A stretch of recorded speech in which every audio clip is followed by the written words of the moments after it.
జై తెలంగాణ. ఈరోజు తెలంగాణ జాగృతి యొక్క ఆధ్వర్యంలో ఒక సంవత్సరంన్నర కాలం నుంచి బీసీలకు 42% వాటా కాంగ్రెస్ పార్టీ ఏదైతే ఇచ్చిందో కాంగ్రెస్ పార్టీ ఇచ్చినటువంటి యొక్క వాగ్దానాన్ని నెరవేర్చాలని చెప్పేసి వివిధ రూపాల్లో తెలంగాణ జాగృతి బీసీల వైపు కంకణబద్దులై 42% వాటా కోసం కొట్లాడడం జరుగుతుంది. అదేవిధంగా బీసీ రిజర్వేషన్లు అనేటువంటి కేవలం రాజకీయపరమైనటువంటి రిజర్వేషన్లే కాదు, విద్యా ఉద్యోగ అవకాశాల్లో ఉపాధి అవకాశాల్లో కూడా మా బీసీ బిడ్డలకు న్యాయం జరగాలని చెప్పేసి శ్రీమతి కవిత గారు ఈ యొక్క బిల్లును 3 విధాలుగా పెట్టాలని చెప్పేసి కాంగ్రెస్ పైన ఒత్తిడి చేసి అనేక విధాలుగా ఒక్కొక్క రూపంలో ఇలా విజయాలు సాధించుకుంటూ ముందుకు రావడం జరిగింది.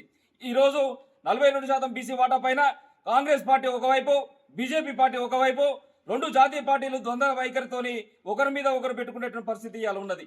షెడ్యూల్ 9లో ఈ యొక్క బీసీ సంబంధించినటువంటిది బిల్లును చేర్చినట్లయితే షెడ్యూల్ 9లో రాజ్యాంగ సవరణ ద్వారా చేర్చి వీటిని అమలు చేస్తే తప్పితే బీసీలకు రాజకీయపరమైనటువంటి విద్యా ఉద్యోగపరమైనటువంటి అవకాశాల్లో రిజర్వేషన్లు వచ్చేటువంటి పరిస్థితి లేదు. కాబట్టి ఈ యొక్క పార్లమెంట్ సెషన్లో రాజ్యాంగ సవరణ జరిగి ఏదైతే రాష్ట్ర ప్రభుత్వం చేసేటటువంటి బిల్లు ఉందో ఆ బిల్లును అదేవిధంగా పార్లమెంట్లో ప్రవేశపెట్టి దాన్ని అమలు చేయాలని చెప్పేసి శ్రీమతి కల్వకుంట్ల కవిత గారు 4వ తారీఖు, 5వ తారీఖు, 6వ తారీఖు, 7వ తారీఖు వరకు 72 గంటలకు సంబంధించినటువంటి నిరవధిక నిరాహార దీక్షకు ఈరోజు పిలుపునివ్వడం జరిగింది. ఆ యొక్క దీక్షను సబ్బండ బీసీ వర్గాలందరూ కూడా దిగ్విజయం చేయాలని చెప్పేసి 112 సంబంధించిన కుల సంఘాలు, కులాలన్నీ కూడా తెలంగాణ జాగృతం మమేకమయ్యేలా పనిచేస్తూ ఉన్నాయి.